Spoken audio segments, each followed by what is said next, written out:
afternoon each and everyone present over here. I am Nishita Devangan from 12th standard and today I am here to explain this poem which is पतंग. इस कविता में सबसे पहले कवि शरद ऋतु के आगमन के बारे में बताते हैं कि जैसे ही भादों का जो मौसम है वो बीतता है तो ऐसा लगता है मानो तेज़ और बौछार वाले जो मौसम है वो बीत गई है और शरद ऋतु अब आने वाला है. इसी बीच में वो मौसम का वर्णन करते हुए बताते हैं कि इस समय जो सुबह होता है वो ऐसा लगता है मानो वो सुबह में जो सूरज है वो ऐसा लगता है मानो वो खरगोश की आँख है, लाल दिखता है.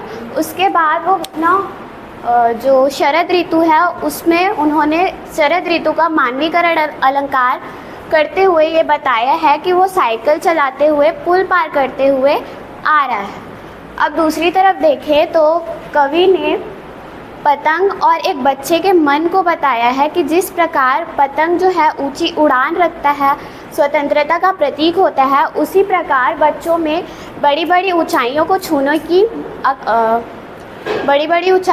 छूने की महत्वाकांक्षा होती है. वे निडर होते हैं.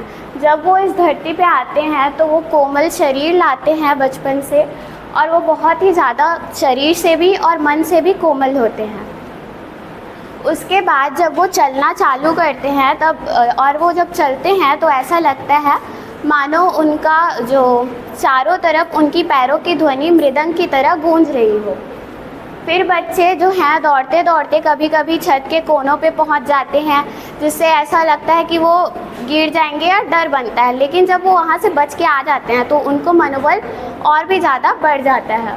उसके बाद कवि इस पूरे कविता में ये बताते हैं कि जिस प्रकार पतंग ऊंचाई पे उड़ता है, स्वतंत्र होता है, उसी प्रकार वो एक डोरी से जुड़ा हुआ होता है. वो डोर होता है अपने परिवार का, धर्म का और मतलब डाउन टू अर्थ रहना चाहिए. ये बताते हैं कि जितना भी आप ऊंचा उड़ लो पर जब तक आप डाउन टू अर्थ नहीं रहोगे, अपने लोगों से कनेक्टेड नहीं रहोगे, तब तक उस स्वतंत्रता का कोई मतलब नहीं है. Thank you so much.